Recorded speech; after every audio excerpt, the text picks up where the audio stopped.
Bonjour et bienvenue dans Qui fait la culture, le podcast qui donne la parole à celles et ceux qui font la culture au quotidien, qui sont en contact direct avec des œuvres, des publics, des projets, des pratiques artistiques. Bonne écoute!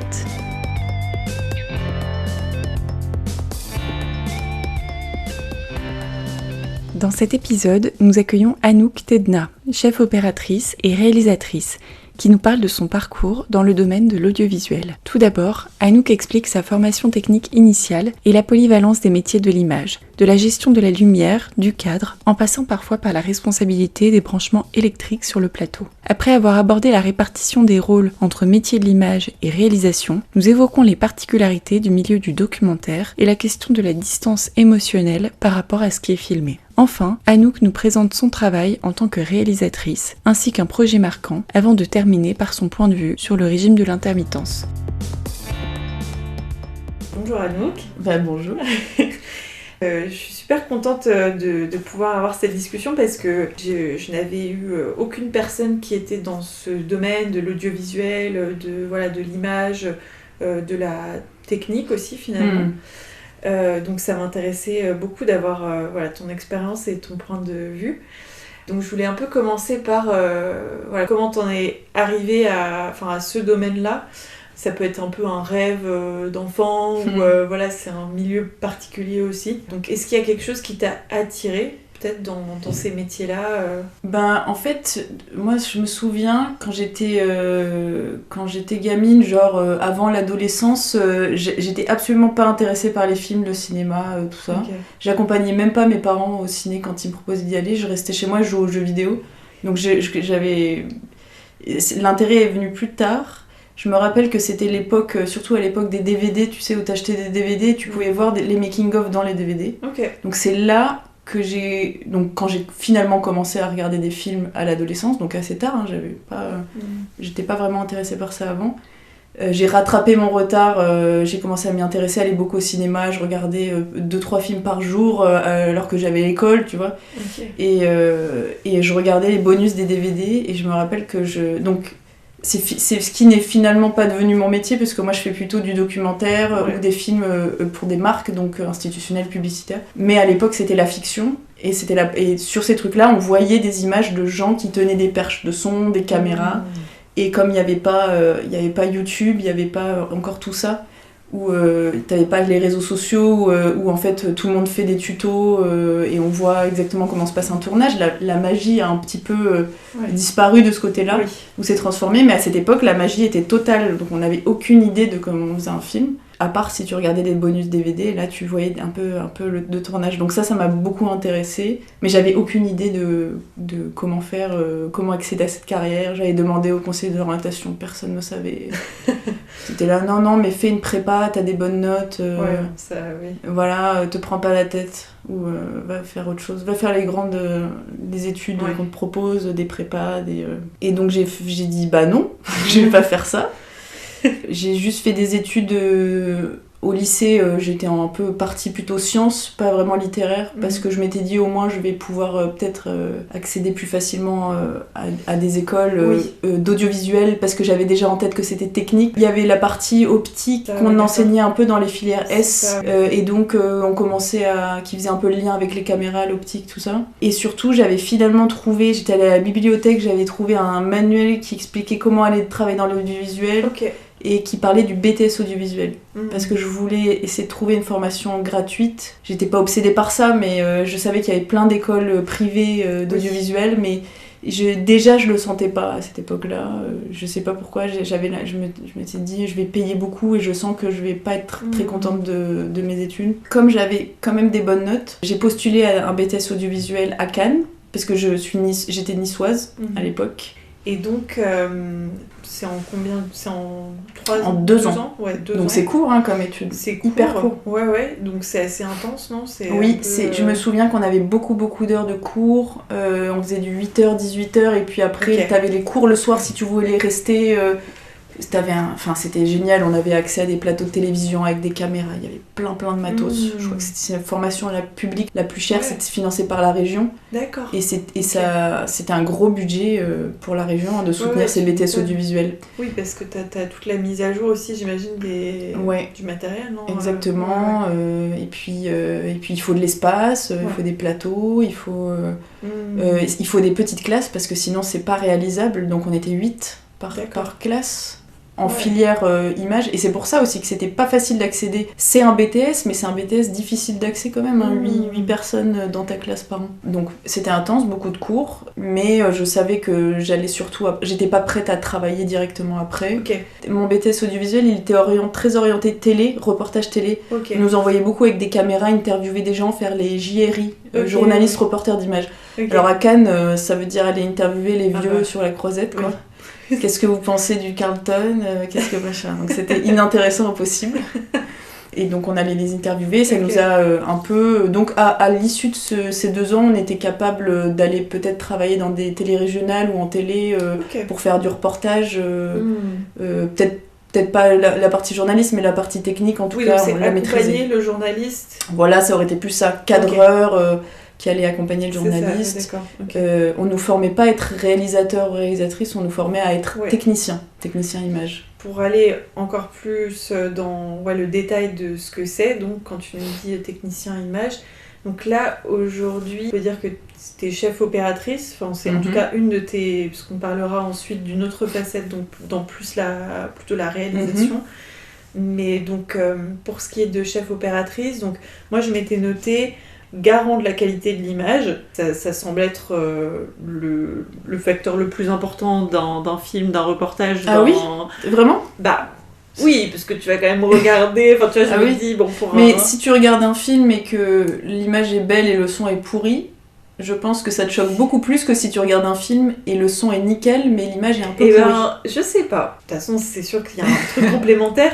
Bon. Pour toi, qu'est-ce que ça signifie, justement, garant, un peu responsable de cette qualité ? Qu'est-ce que tu mets derrière et comment, peut-être toi, tu le définirais si tu devais faire une définition un peu plus étoffée ? De mon métier, oui.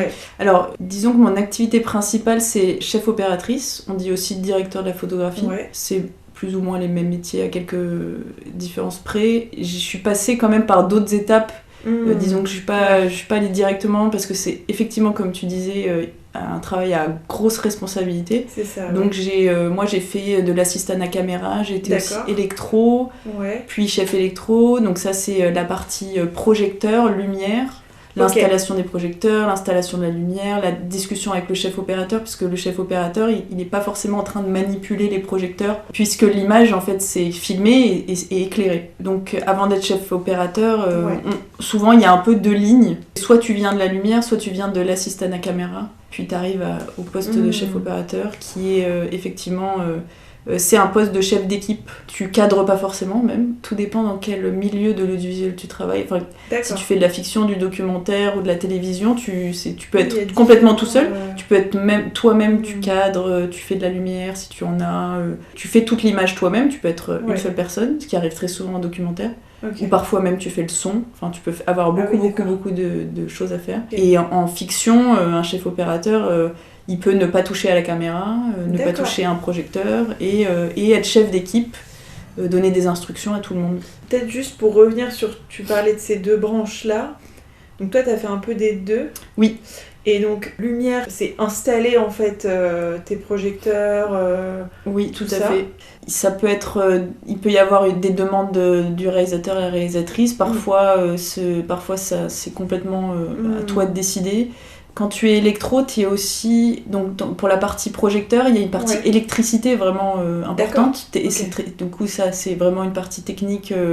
Et même en termes de sécurité, tu es responsable de l'électricité sur le plateau. La sûreté, donc, il faut que tu ailles faire des repérages. Il faut que tu vois où est-ce que je vais pouvoir me brancher. Est-ce que j'ai besoin d'amener un groupe électrogène ? Est-ce que si tu es dans un musée, est-ce que je peux utiliser ces prises où il peut y avoir un problème de sécurité ? Combien de projecteurs j'ai ? Est-ce que ça va passer sur ces lignes ? Donc, il y a un vrai travail. C'est pour ça qu'on dit électro. Il y a un vrai travail d'électricien. C'est ça, d'accord. Et jusqu'à installer des projecteurs, les orienter, trouver des moyens de les accrocher avec le département département machinerie s'il existe.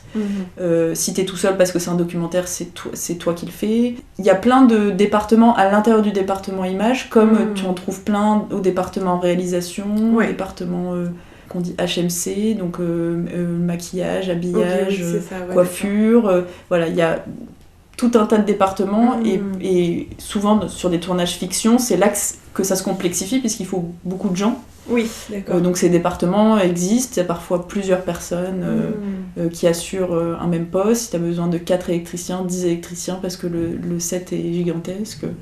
Après, il y a toute l'équipe qui tourne autour de la caméra ou des caméras. Là, je parle beaucoup de fiction parce qu'en fait, parfois, tous ces trucs-là, tu les fais toi-même quand t'es en documentaire.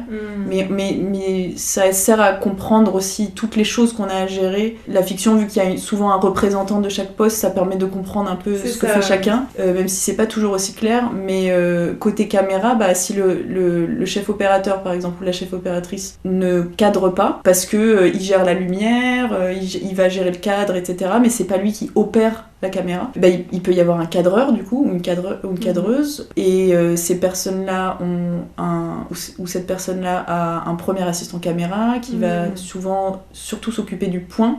C'est que ce soit pas flou, c'est ça, s'occuper du focus, et qui va aussi s'occuper de tous les réglages caméra, etc. Assisté par une seconde ou un second assistant caméra qui lui gère encore d'autres choses, un peu qui va gérer les batteries, qui va gérer plein d'autres choses qui demandent parfois de faire des allers-retours entre le plateau et la caméra, et donc le premier assistant a besoin de rester au plateau. Parfois, le second assistant caméra, il peut même faire le monitoring autour, donc installer les moniteurs qui vont permettre de voir l'image. Parfois, c'est encore un autre département vidéo qui gère ça. Ça peut s'étendre dans une grande chaîne hiérarchique. Oui, et ça s'étend, j'imagine, avec l'importance du projet, le budget. Exactement.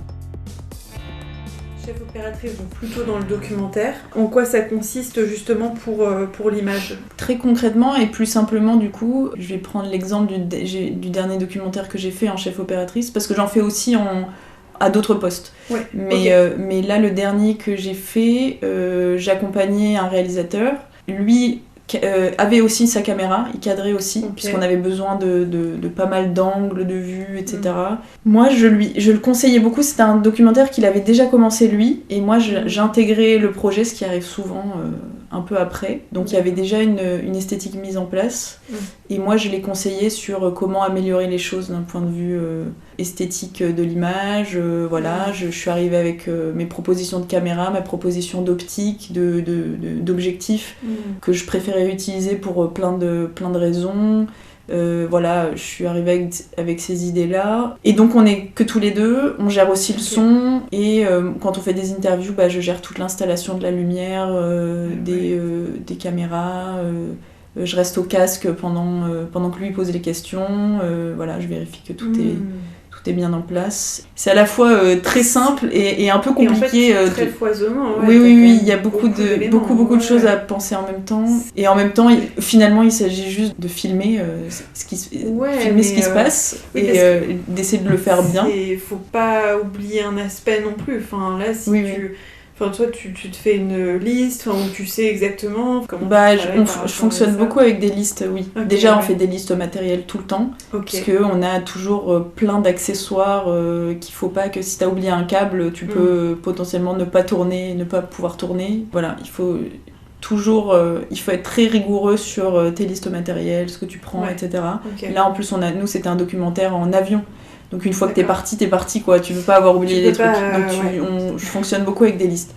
Après, quand je tourne, je tourne toujours un peu avec les mêmes caméras, j'ai mes habitudes, et au final, je suis pas en train de me dire... c'est comme une voiture, quoi. Au bout d'un moment, tu la conduis, tu l'as tellement conduite que tu oublies cette partie technique, et en documentaire, tu dois surtout te concentrer sur qu'est-ce qui se passe devant toi. Cette scène, est-ce qu'elle est importante, sur quoi il faut que je me focus, il faut que tu prennes du recul en se demandant comment ça va servir. Ce que tu es en train de filmer, ça va servir le montage, ça va servir le propos du film. On reviendra sur le lien au montage, parce que effectivement, c'est intéressant que tu penses après comment ça va être utilisé. Mais juste, je voulais revenir sur, tu sais, quand tu disais que tu le conseillais sur le type d'image, parce que ça influence quand même la personnalité entre guillemets du documentaire ou donc c'est vrai que ça a un impact quand même assez gros. Ouais. Quand le réalisateur il te contacte, lui il doit avoir une idée quand même. Donc est-ce qu'il vient avec des références, il vient avec peut-être je sais pas, il te montre un autre documentaire qu'il aimait bien, voilà, enfin comment vous arrivez à communiquer là-dessus et à décider aussi Alors là, dans ce cas-là, c'est un peu spécial parce que il y avait déjà... C'était une série documentaire, donc il y avait déjà... il avait la première saison déjà sortie. Ok, donc il fallait pas que ça change. Il fallait tout, que ça change, mais pas du tout. Ouais, ok. Il avait tourné la deuxième, il était en montage, et moi je suis arrivée sur la troisième saison. Ok.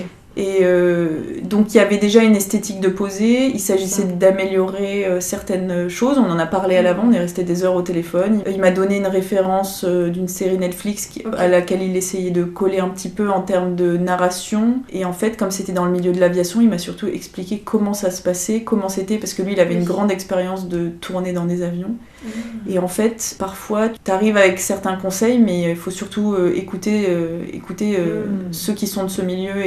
Parce qu'on est toujours, et surtout en documentaire, on est parachuté hors de notre zone de confort tout le temps. Donc par exemple, là, moi, j'avais juste pris, dans l'aviation, j'avais juste pris des vols commerciaux, j'avais filmé un avion. Donc il y avait plein de problèmes ou de contraintes que je connaissais pas et donc je lui ai posé beaucoup de questions, mais toujours liées à la caméra, c'est-à-dire moi je disais pour être un peu plus clair, je lui disais tiens moi j'ai envie d'utiliser cette caméra, je trouve qu'elle est bien, elle va être adaptée, elle va être hyper légère et flexible pour être dans un avion, elle a un capteur qui est stabilisé, ça va nous aider, voilà, parce que je vais avoir envie de tourner beaucoup à la main, à l'épaule. Je vais pas pouvoir poser un pied caméra dans l'avion tout le temps, donc je lui ai expliqué pourquoi je pensais à cette caméra, et après je lui ai dit voilà, moi je me pose la question, parce que cette caméra ça va dire que je vais utiliser tel genre de filtre, mais j'ai peur que ça crée des effets de réverbération bizarres avec le vitrage de l'avion, donc j'avais pensé à ces trucs en me disant je filmais du vitrage avec les réflexions, moi j'ai déjà eu ce problème là avec cette caméra sur d'autres trucs. Qu'est-ce que t'en penses? Et lui m'a dit oui, effectivement il y a ça, mais alors machin, donc j'ai trouvé une solution par rapport à ma caméra, donc on s'adapte, mais il fallait que je lui pose toutes ces questions parce que lui il était allé 1000 fois dans cet avion et moi jamais, et donc j'essaie d'anticiper un peu des problèmes techniques. Il y a pas la caméra qui sera parfaite pour tout faire. Le but du jeu c'est de trouver quelle est la meilleure config adaptée exactement à cette situation, à ce projet, et c'est l'intérêt d'avoir quelqu'un qui est chef opérateur plutôt que prendre quelqu'un qui va peut-être être co-réel avec toi, mais qui va pas penser à tous ces trucs techniques, tes aspects techniques. Disons que là t'es un peu tout seul à réfléchir avec toi-même. T'as pas en fiction peut-être les réflexes, ça serait chef opérateur qui appelle soit quelqu'un qui bosse sur le film, soit quelqu'un avec qui il a l'habitude de travailler, qui fait beaucoup ce genre de film d'aviation, qui va lui dire tiens toi tu prendrais quoi, etc. Ou remarque, tu peux faire ça aussi en vrai en documentaire bien sûr, mais disons qu'il y a un peu ce réflexe, je pense, en fiction, de appeler les experts du truc, on va prendre les meilleurs experts de ce truc qui ont l'habitude de travailler là-dessus, etc.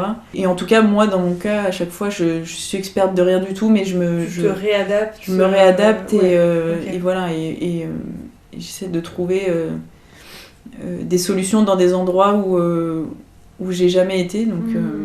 Oui, c'est beaucoup, j'ai l'impression que c'est effectivement beaucoup ça, trouver des solutions pour atteindre l'image que tu veux rendre. Mais dans le budget, dans le... il faut rester réaliste aussi, voilà, tu peux pas, et parfois tu fais des erreurs, tu prends trop de matos et en fait c'est pas du tout adapté, tu t'arrives pas, donc le but c'est... En documentaire, c'est pas non plus te surcharger, mais en même temps avoir assez pour atteindre tes objectifs, quoi. Mais c'est un truc, enfin c'est une question que je voulais poser, c'était de se dire parce que donc voilà, on parle beaucoup de matériel. Donc en fait, toi tu viens avec, c'est ton matériel. Enfin, tu est-ce que tu possèdes tout ça, et peut-être lié à cette question, c'est vachement physique dans le sens où tu te déplaces. Oui. Enfin, de ce que je comprends, mais tu vas nous expliquer. Oui. Tu te déplaces quand même beaucoup avec du matériel, quoi. Ouais. Ma vie c'est de trimballer du matériel. Tu fais pas de sport à côté.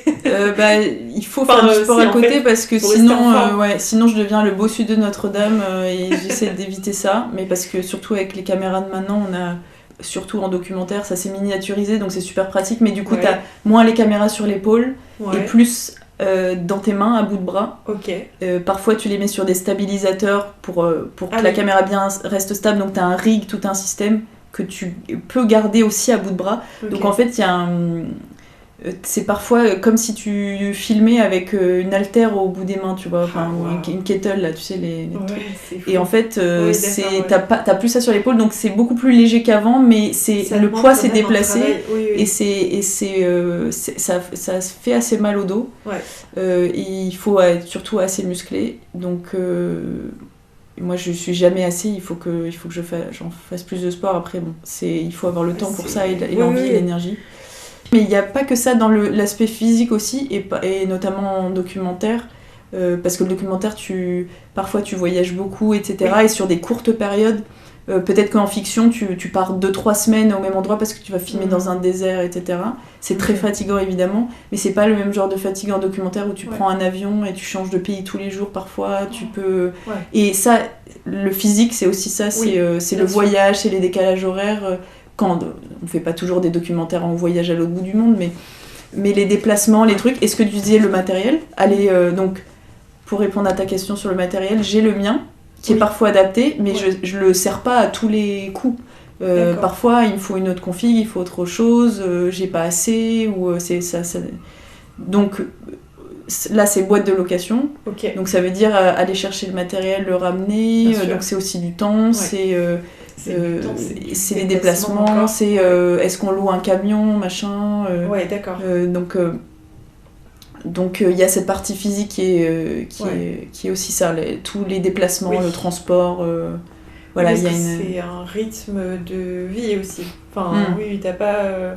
C'est pas forcément du 9h-17h. Enfin. Ouais, c'est compliqué de faire tenir des journées classiques, c'est-à-dire de 8 heures, de faire tenir ça, ces horaires-là, on aimerait bien, hein, mais tout le monde aimerait bien, mais c'est compliqué, quoi. Ouais, bien sûr. Il y a trop d'imprévus oui, c'est ça. sur les tournages, et notamment documentaires, où t'es tributaire de tellement de choses que des fois, ça dépasse. Bien sûr. Et après, c'est comme dans tous les boulots, est-ce qu'on arrive à payer les heures supplémentaires ? Parfois non, parfois c'est pas... il faut que chacun s'adapte, mais bon, après, normalement, on est censé être payé pour le travail, mais il y a du travail gratuit, oui. Bien sûr, Parce que pour moi, t'étais aussi dans l'instant de il faut que l'image soit bien à ce moment-là. Oui. Mais en fait, tu te places quand même dans déjà à quoi ça va ressembler dans un tout. Oui. Il faut que toi, tu sois au courant exactement de ce que veut le réalisateur, l'enchaînement, etc.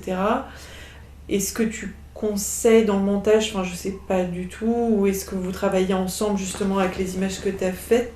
Effectivement, c'est le documentaire, c'est contrairement... Désolée, alors j'oppose toujours ça à la fiction, comme s'il y avait que ça, alors qu'il y a plein d'autres choses que le documentaire et la fiction, mais en tout cas, en documentaire, le film se fait beaucoup au montage, même si évidemment... En fait, on tourne beaucoup plus de choses, puisque on peut pas prévoir les scènes comme en fiction. C'est pour ça que je l'opposais à la fiction. La fiction, tu tournes ce que tu as décidé de faire. Oui. Tout est prévu, chaque scène est prévue pour des millions de raisons, parce que justement, tu as toute une équipe derrière, tu as des décors, et tout coûte très cher, il n'y a pas de place. Il y a de la place pour l'improvisation. Heureusement, c'est ça qui donne de beaux accidents aussi. Entre la direction d'acteurs, les acteurs, il faut se surprendre. Mais en tout cas, évidemment, c'est beaucoup plus cadré. Et en documentaire, évidemment, le film est écrit, on l'imagine, on sait ce qu'on veut, on sait les scènes, mais la vie fait que c'est souvent... ça se passe pas comme ça, il y a tout le temps des imprévus, quoi. Ouais. Et donc, tu pourrais tout tourner. Et en fait, si tu penses pas au montage, tu peux tout tourner, mais tu vas pas être forcément... Ou en tout cas, tu vas rien dire de toi, de ce que tu vois. Un documentaire, c'est quand même avoir une vision, quelque chose... Il faut quand même avoir... soutenir un propos, une narration, c'est pas un reportage. Donc c'est une conversation à l'avance avec le réalisateur, la réalisatrice. Et donc on s'est mis d'accord sur ce qu'on veut véhiculer avec ces images. Et donc j'essaie de me placer pour ça. Par rapport au montage, il faut que je pense au montage parce que il faut multiplier des angles de caméra pour raconter quelque chose. La scène ne va pas se reproduire 10 fois comme en fiction. Là, t'es en avion, tu vas atterrir, tu dois filmer l'atterrissage, tu vas t'es pas avec Tom Cruise en train de dire ok, on remonte l'avion, on refait l'atterrissage et on fait dans le truc. Non, là, t'as one shot, une chance et tu fais le truc. Et je pourrais poser la caméra, ce que je fais parfois, poser la caméra. Là, c'est l'angle évident. Mais si on a parlé de ah oui mais là tu comprends le pilote c'est son premier atterrissage, il est hyper stressé, machin, on veut mettre de l'attention, donc ok je vais peut-être pas rester derrière lui et fixer que la piste d'atterrissage avec lui de dos, peut-être qu'il faut que je sacrifie un peu de moments de cet atterrissage pour me mettre de côté et le voir de côté stressé, écouter ce qu'il dit à son copilote et découper un petit peu. Donc c'est dans ce sens-là qu'on pense au montage, c'est découper avec des angles de caméra, découper avec des valeurs de plan pour montrer déjà réfléchir à comment cette scène pourrait être montée. Oui, parce que le montage, après, c'est pas toi qui le fais. Alors oui, normalement, le poste de chef op, tu ne fais pas le montage, t'as pas accès à la partie post-production, à part l'étalonnage qui arrive à la fin, après le montage. Donc le montage est fait par un monteur ou une monteuse et réalisateur, réalisatrice, qui peut lui parfois faire lui-même le montage, mais en tout cas c'est cette équipe-là, monteur, réalisateur. Et moi j'interviens normalement après, toujours par rapport à l'image. L'étalonnage, c'est trouver le look de l'image finale, qui peut être... tu pourrais te dire, bah je comprends pas, t'as tourné tes images, donc ton look il est fait, qu'est-ce que t'as besoin de modifier ? Déjà, on va vouloir normaliser un peu toutes les images entre elles pour qu'elles soient cohérentes et qu'il n'y ait pas de grosse différence d'exposition entre deux plans qui va un peu attirer ton œil, ou de colorimétrie, etc. Donc ça c'est une première partie, on va un peu normaliser, et après il y a la partie trouver le look. Donc est-ce qu'on veut que ça soit... Alors, c'est un peu basique, mais ça va, je dis, pour être un peu plus clair, une image très contrastée, on veut que ça soit un peu blockbuster, etc. On va vouloir que les images soient un peu froides, dans certaines parties du spectre lumineux, tu vois, il y a plein de choses à trouver, donc c'est l'identité, le look de l'image qui va être... Et ça, j'ai besoin d'y être parce que tu peux tout faire en post-production là-dessus. Donc voilà. Et ça, c'est aussi le poste de quelqu'un à étalonneur, mais à ce moment-là, j'assiste à ces séances-là pour finir mon travail d'image. Après le montage. Après le montage, voilà, c'est ça. Okay. Un peu en même temps que le mix, son, etc. Ok, il y a plein de choses qui se passent en parallèle en post-production. C'est ça, d'accord. Toi, t'as pensé au montage et t'as fait les images en pensant au montage, mais après, en fait, tu les rends et voilà. Et après, c'est au et après, tu stresses, tu te dis à quel moment ils vont m'appeler pour me dire ça va pas du tout. Ah, ok. Non, mais c'est vrai qu'après, t'abandonnes le bébé et tu le revois pas pendant longtemps. Parce que, est-ce qu'ils t'appellent en disant, enfin, je sais pas, en fait, quelle était l'idée que t'avais ou. Parce que reprenons l'exemple, tu vois, du pilote, t'as dit, donc imaginons t'as pris un peu la piste, un peu son visage, un peu derrière, etc. Et donc là, en fait, tu leur envoies, et après c'est à eux ils se disent, bon bah on va utiliser ça, Oui, moi sur le documentaire, je me charge tous les jours de tout backuper et un peu... Alors je fais pas de gros tri, mais... je backup tout, journée 1, telle caméra, tel truc. En plus, dans l'avion, on avait plein de caméras différentes parce que on avait des petites caméras qu'on pilotait à distance, tu sais, qu'on allait comme des GoPro. Alors là, c'était une autre marque, mais c'est cet esprit-là qu'on venait glinguer devant, derrière, sur les côtés, etc. pour avoir plein d'angles qui tournent en même temps, puis pouvoir rendre le truc un petit peu avec du suspense, quoi. Et donc moi je backup, on dit backuper tous les soirs, tous ces rushs, donc ces images, le son, voilà, que tout soit bien classé. La partie post-production récupère ça, monte ces images et le réalisateur qui était forcément sur le tournage va orienter, guider. Alors il a déjà normalement envoyé une trame au monteur ou à la monteuse qui explique dans cet épisode qu'est-ce qui va se passer, quel est le point de tension, qui est quand même écrit, mais il y a eu les changements, il y a eu la réalité qui est arrivée, donc il est avec le monteur, la monteuse pour dire bah voilà ce qui s'est en fait passé, donc on va raconter ça plutôt comme ça, et reprendre toutes ces images et les monter pour raconter l'histoire. Ce qui est assez fou, je trouve, quand tu l'expliques, c'est, tu te dis, il y a tellement de choses, et en fait, après, ça doit se mettre dans une linéarité du travail, après, de l'image, du montage, etc. Et à la fin, nous, on voit le résultat qui est parfait, et on ne pose même pas la question de, effectivement, il y a plusieurs angles, etc. Ça me fait penser, est-ce que toi, quand tu regardes un documentaire, tu as forcément un peu cet esprit de... tu vois, changement d'angle, changement de truc, changement de caméra. Enfin, tu vois, et ben ça dépend parfois, mais en réalité c'est pas très bon signe quand je commence à analyser techniquement quelque chose. Ça veut dire que je m'ennuie. Donc, et plein de fois où je vais regarder un documentaire avec quelqu'un qui travaille pas dans l'audiovisuel et qui va me dire ah oui t'as vu là il y a un faux raccord un truc, et moi j'ai rien vu du tout parce qu'en fait s'il y a un truc qui me plaît, je me mets dedans et je vois plus... bon, avec une certaine limite hein, quand même, je garde mon œil de technicienne, mais si je me commence à découper tout ce qui se passe, ou alors il faut que je le fasse pour, comme tu disais, pour un projet précis où on m'a donné ça en référence, et on m'a dit ça c'est super, j'aime comment c'est découpé, j'aime comment c'est filmé, ou j'aime la lumière, j'aime ce truc-là, et là je vais essayer d'analyser pour... regarder, mais... point de vue d'un point de vue technique. Ce que je fais pas tout le temps dans mon temps libre. Oui. Pour le côté image versus adaptation à la réalité, enfin ce qui se passe surtout dans un documentaire, je trouve. Comme tu dis, il y a beaucoup d'imprévus. Est-ce que toi, tu peux te retrouver dans des situations où il y a un truc qui va un peu te submerger dans ce que tu es en train de filmer parce que ça peut être une situation un peu dure ou particulière, et peut-être comment tu le gères? Est-ce que déjà ça t'est déjà arrivé? Est-ce que ça arrive? Et comment tu vas gérer peut-être ce genre de situation C'est une question très intéressante parce que en fait il y a un vrai effet quand tu filmes de distanciation avec ce que tu filmes. Ce qui fait que il faut faire attention à ça parce que parfois tu peux être un peu en danger et pas te rendre compte parce que tu es en train de filmer.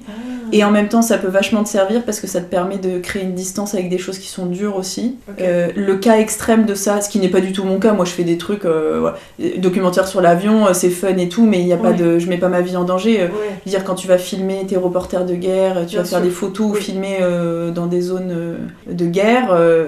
Alors il faut que tu sauves ta vie, ça veut pas dire qu'il faut rester planté quand t'as les bombes qui vont te tomber dessus, mais il y a forcément un truc qui fait que tu te rends pas compte sur le coup vraiment que t'es en danger, et peut-être que ça aide aussi. Il y a le bon et le mauvais côté, mais je m'en suis rendu compte notamment sur ce documentaire du milieu de l'aviation parce que en fait je savais pas du tout si j'allais avoir peur en avion. Si j'allais avoir le mal de l'air, mal au cœur, etc. Et en fait, la distanciation a totalement marché, donc je n'avais ni mal au cœur, ni peur. À aucun moment, on a eu un problème moteur en plein milieu de l'Inde, où d'un côté, il y a 2 moteurs sur cet avion, le côté gauche, ça commence à tourner au ralenti, je voyais les pales qui tournaient plus du tout comme... Et un tac, tac, tac, tac, tac, tac, tac. Et en fait, j'étais par hasard en train de filmer une partie de l'avion, je me retourne et tout. Et en fait, mon réflexe, c'était de me dire « Putain, ça va faire du super matériel, il faut que je filme ça. » Alors que tu peux te dire aussi que quand tu connais pas, tu peux te dire « Putain, c'est peut-être grave, on va s'écraser. » Et en fait, j'y pensais pas, je pensais à faire mon documentaire et je me dis « Ça va faire un super fin d'épisode. Là, si on a le moteur qui crache et tout... super, on va rester bloqué du coup en Inde ici, on va pouvoir créer du suspense, un peu de... Oui, je pensais à la narration du truc, quoi, que c'était très, très très bien pour nous, mais bon, c'était pas très très bien pour l'avion. Heureusement, il pouvait voler, c'est un avion qui peut voler avec un moteur sur 2 sans problème. Alors il faut pas voler très longtemps, il faut te poser un peu en pseudo-urgence, mais voilà, il n'y avait pas de réel danger, mais quand même sur le coup, quand tu t'as des réactions un peu étonnantes. Et dans la partie émotionnelle, parce que ça c'était un peu plus le côté survie, on va dire. Danger, survie. Voilà, alors c'était pas du tout à ce point-là, mais voilà. Mais la partie émotionnelle, j'ai fait un documentaire il y a pas très longtemps pas en chef opératrice mais en chef électro, donc j'étais un peu en distance avec le sujet, j'installais les projecteurs, je faisais la lumière pour des beaux interviews et tout, et on parlait de... alors je peux pas donner trop de détails parce qu'il n'est pas sorti, mais en tout cas on parlait un peu de bêta-RAM, même un peu beaucoup, c'était le sujet. Et il y a des interviews, alors quand tu regardes des documentaires avec ces sujets durs, déjà c'est dur, mais là quand t'écoutes ces personnes-là pendant parfois des heures, parce que pour en tirer quelques minutes ou 10 minutes ou 20 minutes dans un documentaire, et tu les interviews parfois des heures entières, et puis tu reviens sur les sujets, puis tu reviens sur les sujets difficiles. Et puis moi j'avais fini ma lumière, du coup j'avais rien d'autre à faire. Ah si, je cadrais une des caméras, après avoir fait la lumière j'étais passée en cadreuse, donc je cadrais une des caméras un peu sur le côté. Et là j'ai écouté, j'avais jamais écouté ça de ma vie, quelque chose d'aussi dur, et puis pendant longtemps, donc tu racontes vraiment tout l'historique depuis que, voilà. Et là pareil, effet caméra qui est en distance, donc sur le coup c'est un peu dur, mais t'es un peu bloqué, et puis tu te dis ok, je vais vérifier que j'ai bien le point, t'es en train de penser à des choses techniques, donc tu sors un peu du truc. Vérification, Après le soir je suis rentrée à l'hôtel, et j'ai dormi la télé allumée, ce qui m'était jamais arrivé de ma vie, tellement j'étais j'étais en train d'intégrer tout ce que je venais d'écouter et tout, et ça m'avait tellement remué, etc., que j'étais toute seule dans la chambre et j'arrivais pas à dormir, quoi. Donc j'ai mis la télé et tout, et j'étais là ok, ça va passer. Et donc parfois tu peux avoir des trucs comme ça. Et puis t'as des moments d'émotion aussi, où ça m'est arrivé en avion, où on survolait un paysage magnifique, et j'ai pris 2 secondes, j'ai posé ma caméra 2 secondes, tout, j'ai pris la distance, et j'étais là genre mais c'est magnifique, c'est fou ce que je suis en train de voir. Et donc quand t'arrives à te distancier un peu de la caméra et que t'as 2 secondes, c'est là que tu ressens certaines émotions, mais il faut le permettre, quoi. Parfois t'es tellement occupé que tu te rends pas compte c'est de ce limite qu'il y a tu t'en autour de rends toi. compte une fois que t'as vu le truc à l'étalonnage par exemple, ou... Bien sûr, c'est ça, exactement. Ou en rentrant chez toi après des longs voyages, tu fais oh putain, mais c'était incroyable en fait. Peut-être on peut passer sur la partie plus réalisation. Si ça te va. Oui. Tu disais, donc par rapport à la réalisation, que ça arrivait pas mal que le réalisateur ou la réalisatrice soit aussi chef-op. Oui. Est-ce que toi, quand t'es réalisatrice, tu l'es aussi ? Ou est-ce que t'as quelqu'un d'autre, ou ça dépend pareil, de ton budget, de ton truc, enfin... Oui. Alors, moi, je commence à peine à faire un peu de réalisation, et encore, c'est pas encore... là avec mon frère on a écrit un projet documentaire, on a trouvé une boîte de prod, et si jamais ça allait jusqu'au bout, ce qui a encore tellement d'étapes, bien sûr. Il faudrait trouver un diffuseur, et donc peut-être que ça va être jeté à la poubelle tout ce qu'on a fait, j'en sais rien du tout. Mais en tout cas si on arrive au bout du process et qu'on se fait pas virer par les diffuseurs, qu'on reste réel, on sera réel de ce documentaire-là. J'ai mis un peu de temps à m'imaginer passer ce cap-là, j'ai même fait un peu de résistance, alors qu'autour de moi on me disait tu devrais penser à faire de la réalisation, je pense que on voit que t'as un regard un peu, t'as des capacités là-dedans, on m'avait dit en m'engageant en tant que chef opératrice. Et le truc c'est que là je commence à peine, donc pour le moment c'est dur à répondre. Oui, bien alors sûr. c'est presque un peu tard, je commence presque un peu tard, comme je t'ai dit, il y a un peu syndrome de l'imposteur qui est aussi lié au fait que comme je viens de la technique, et que en fait chef opérateur t'as un peu le cul entre 2 chaises, t'es un peu artiste mais t'es très technicien, et donc faut assumer ton côté artiste un peu plus pour passer à la réalisation. Et j'ai quand même passé beaucoup d'années de ma vie à trimballer du matos dans des camions, à faire de la logistique, et en fait tu finis par te voir un peu tu intègres ça, t'intègres que t'es bon pour porter des trucs, faire des images, etc., mais que au moment de réfléchir, d'écrire, et ben c'est peut-être pas quelque chose qui est accessible, puisque c'est soit l'un soit l'autre. Ce poste il est un peu hybride, et il faut assumer ce truc, de dire ouais mais moi j'ai des trucs à dire quand même, et je pense que je pourrais le faire bien. Et puis ça veut dire passer à la réalisation, ça veut dire assumer la partie post-production après, qui est quelque chose un peu étranger à moi, parce qu'il faut aller après en montage avec ton monteur, ta monteuse, et construire ton film, etc. C'est pour ça que là c'est pas mal le projet documentaire qu'on a avec mon frère. J'ai pas précisé, mon frère est monteur, Ok. Et il a envie d'être réalisateur. Moi, je suis chef opératrice, j'ai envie d'être réalisatrice aussi. Vous avez tout, quoi. Et on s'est rejoints, donc on a nos capacités à nous, et surtout on s'aide. Moi, je suis à l'aise sur la partie tournage, lui, il est vraiment à l'aise sur la partie post-prod, donc on s'aide. C'est pas mal de commencer par une co-réal parfois. Bah oui, c'est sûr, ça. Oui, parce que quand t'es tout seul avec ton film, que t'as jamais fait, etc., c'est pas facile de porter le truc jusqu'au bout et de se sentir légitime à le faire aussi. Pour finir de répondre à ta question, moi ce que j'ai fait un peu ces dernières années, c'est que comme tous nos projets, c'est de la longue durée, notamment le documentaire, ça peut prendre des années parfois en faire un. Et moi je réalise des petits films. Alors c'est court-métrage documentaire. Chaque année j'essaie d'en refaire un nouveau que je réalise moi-même, et du coup ça fait un petit objet. Je le poste juste sur mes réseaux sociaux, j'en fais pas commerce, mais ça permet d'avoir un projet un peu plus court dont tu vois le début, la fin, que t'as fait toi-même et tu t'es entraîné à réaliser.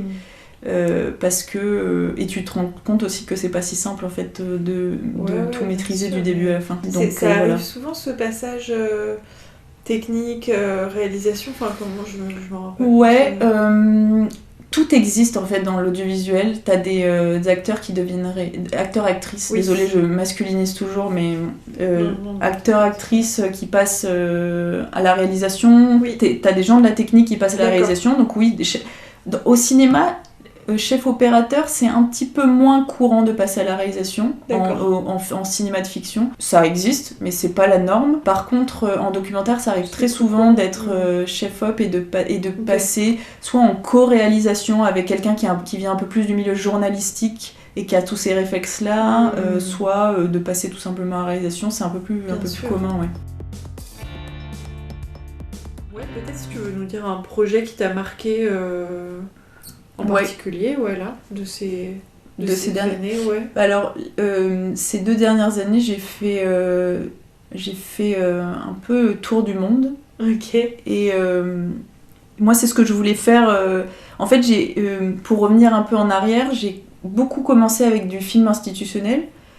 Donc j'ai appris à travailler comme ça avec une boîte de production en particulier qui m'avait même embauchée au départ en CDI et donc j'ai fait beaucoup de films pour la communication d'entreprise. C'est pas forcément ce qu'on imagine, uniquement des interviews face caméra du PDG de je sais pas où. Ça peut arriver que ça soit ça, mais ça peut être filmer des mini-fictions pour parler d'une thématique dont veut parler la boîte, et ça peut passer par des sketchs, ça peut passer par des documentaires institutionnels aussi, où ça a toute la forme d'un documentaire sauf que tu vends quelque chose derrière.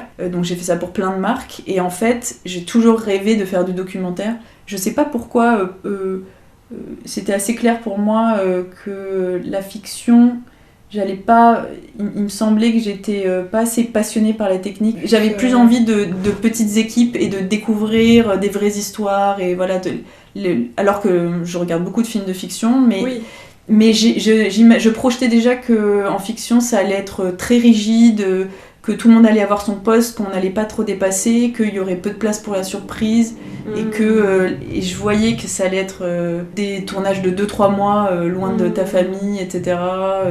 C'est pas du tout la même façon de tourner en documentaire. Alors tu peux partir longtemps, mais souvent tu pars quand même moins long, t'es moins sur des projets de 2-3 mois. En tout cas pour mon cas. Tout est différent, mais en tout cas pour mon cas c'était des projets un peu plus courts. Quand je bossais beaucoup dans l'institutionnel, je fantasmais le documentaire, parce que pour moi le documentaire, j'allais voyager partout dans le monde. Ce qui a parfois été... Alors j'ai fait pas mal de documentaires en France, mais un moment, parce qu'on parle de choses un peu marquantes, j'ai reçu un coup de fil d'un réalisateur qui m'a dit, et donc c'est ce projet-là, l'aviation, c'est lui qui m'a un peu le plus marqué dernièrement. Il m'a parlé d'un documentaire qu'il était en train de réaliser, une série documentaire sur un avion qui s'appelle un DC-3. Donc c'est un vieil avion qui était beaucoup produit pendant la Seconde Guerre mondiale. Et il faisait un documentaire sur cet avion qui était en train de faire le tour du monde. Donc il y a plus de 80 ans. Qui faisait le tour du monde, et donc forcément un avion de cet âge-là, c'est un tour du monde par saut de puce. Tu dois même trouver des moyens comment passer, parce que tu peux pas survoler infiniment, comme avec des vols commerciaux, la mer pendant 10 heures d'affilée, quoi. C'est pas possible. Il va beaucoup moins vite, il vole beaucoup moins haut, pardon. Et donc, et puis, il a des problèmes techniques sur la route, donc il y avait quelque chose à raconter avec cet avion qui faisait le tour du monde. Et en fait, je l'ai rejoint. L'avion venait des États-Unis. Il avait réussi à arriver jusqu'en France en passant par Canada, Groenland, Islande, Angleterre, France, etc. Et moi, je reprenais le documentaire à partir du moment où il repartait de France. Et donc, j'ai intégré l'équipe. On est parti de France, on est allé en Italie, on est allé en Crète. On est allé en Grèce, Italie, Grèce, Crète, Égypte, Arabie Saoudite, les Émirats. On est resté un peu bloqué à Abu Dhabi. Heureusement, on a réussi à repartir vers l'Inde juste avant le début de la guerre, sinon on aurait été bloqué là-bas. De l'Inde, on est parti, on est passé en Thaïlande, en Malaisie, en Indonésie, Timor oriental. On a traversé toute l'Australie et on est arrivé jusqu'en Nouvelle-Zélande. Ça, c'était le début de mon année là. Et donc on a fait plein de vols dans cet avion qui était incroyable. Et parfois, on le filmait depuis un autre avion. D'accord. Dans certains endroits, ou même un hélicoptère, ou ce qu'on trouvait sur place. Et donc, ça veut dire filmer un hélicoptère porte ouverte. T'es accroché par un câble si jamais il y a un problème et que t'es projeté à l'extérieur. Et tu filmes comme ça l'avion pendant 1 heure qui faisait le tour. Donc c'est un truc que j'avais jamais fait parce que moi j'avais aucune expérience dans l'aviation. Et donc j'ai appris... ce métier spécifique qui est filmer des avions, quoi. D'accord, ok. Et donc ça, c'était fou. Dans l'organisation de ta vie, de tout ce que tu nous as présenté, tu nous as dit qu'effectivement, il y avait tout cet aspect de voyage, de semaines qui ne se ressemblent pas, dans ton métier, tu es intermittente. Donc l'intermittence, ça n'est pas un métier, ça n'est pas un statut, mais c'est un régime spécifique de l'assurance chômage qui te permet d'avoir accès à une allocation en fait spécifique qui est accessible à des personnes qui vont avoir une carrière souvent artistique ou technique qui fait qu'il y a quand même un aspect précaire dans le fait que c'est par projet ou c'est par petit contrat. Contrat de durée déterminée vraiment court. Dans ce régime-là, tu dois faire un certain nombre d'heures pour y avoir accès. Oui, c'est ça, c'est un peu une exception dans le monde parce que c'est quand même une sacrée chance d'avoir un système comme ça. Et notamment pour certains types d'artistes, parce qu'en fait moi, par exemple dans mon cas actuellement, je travaille trop de toute façon pour bénéficier d'une assurance chômage, donc je continue à informer France Travail, je déclare chaque mois, etc. Mais je n'ai pas de chômage en retour en ce moment en tout cas parce que je dépasse certains quotas qui font que même si je travaille pas tous les jours, je ne suis pas indemnisée actuellement pour les jours où je ne travaille pas parce que j'ai dépassé le quota. Ce qui est très bien parce que t'as pas forcément besoin, il faut que ce système bénéficie à des personnes qui ont fait leurs heures mais qui sont un peu plus limites. Exactement. Et ce système, alors il est l'intermittent, ça concerne beaucoup de gens, c'est le clown au cirque, c'est autant que c'est l'assistant caméra et plein d'autres métiers encore, notamment pour par exemple les acteurs de théâtre qui sont pas forcément payés pendant leur répète parfois parce que c'est hyper... ils ont des budgets hyper serrés, etc. Ça te permet de survivre pendant des moments où, en attendant d'avoir de nouveau tes cachets pour les représentations, etc. Et le but du jeu, c'est de faire au minimum 507 heures par an pour pouvoir avoir accès à ce chômage, les jours où tu travailles pas. Pour moi, c'est pas énorme à atteindre parce que c'est une semaine à peu près de travail par mois et que quand t'es technicien, t'as souvent, quand on t'appelle, on dit vas-y, là c'est 5 jours, donc ça te fait quand même directement 5 jours payés, etc. Pour d'autres où c'est là t'as des représentations et puis ensuite les prochaines seront dans 3 mois, c'est pas facile de faire tes heures tous les mois, etc. Après, actuellement, par exemple, ce début d'année, moi j'ai pas mal d'amis intermittents qui, notamment qui travaillaient en fiction. Il n'y avait pas grand-chose qui se faisait. Et donc, t'en as certains qui flippaient pas mal pour leur statut. Parce que quand tu vois les mois passés, tu dis, ok, donc là, j'ai rien eu. Donc, c'est-à-dire le mois prochain, il faut que j'arrive à faire beaucoup plus de dates. Et puis, l'échéance s'approche et il faut avoir tes heures parce que sinon, tu perds ton statut. Et du coup, pour 1 an, tu n'as plus d'assurance chômage. Le temps de refaire ton statut. Donc, oui, donc effectivement, il y a un côté quand même un peu stressant qui est lié à effectivement ce que tu... T'es en recherche de travail constante, c'est vrai. Donc il faut être à l'aise avec ça, il faut pas avoir trop peur de l'imprévu moi un CDI je pourrais pas, c'est pas mon système, ou en tout cas c'est les plus. Je préfère l'inconfort. Après effectivement pour prendre des vacances et organiser des choses, c'est pas toujours facile. Oui, quand même sur la vie personnelle, moi je me dis ça peut quand même avoir un impact. Bah écoute, on en arrive à la dernière question. Selon toi, qui fait la culture ? Déjà, dans le mot culture, j'ai l'impression que il y a une partie un peu institution, qu'on a l'impression que la culture c'est un peu quelque chose de validé. Parce que moi je traîne beaucoup avec des artistes, etc., qui parlent beaucoup de contre-culture. Et notamment quand j'ai fait mes recherches documentaires avec mon frère, là on parlait beaucoup avec des fans et on parlait de fanfiction, etc. Et en fait, eux aussi pas tous les fans, mais en tout cas les personnes de la fanfiction à qui on a parlé, eux aussi ils se mettent dans la contre-culture. Et il y a un peu un truc de... Alors, chacun se voit là où il veut se voir, mais... Il y a un truc de la culture, c'est officiel, c'est ce qui crée de l'argent, etc. Et puis après, il y a tous ceux qui sont dans cette partie, soit amateurs dans le cas de la fanfiction, soit tous ces artistes qui justement qui revendiquent le fait d'être dans la contre-culture. Donc il y a un peu ce truc qui fait la culture, ce serait tous les acteurs officiels, institutionnels. Et en même temps, en fait, moi je trouve que tout le monde fait la culture. Alors évidemment, t'as beaucoup les artistes, etc. Mais c'est tout ce qui les entoure, et même les spectateurs font la culture, parce qu'il faut regarder ces choses-là et en parler.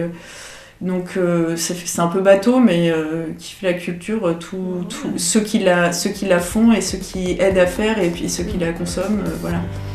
Très bien, c'est très complet. Merci beaucoup. Merci beaucoup, Constance.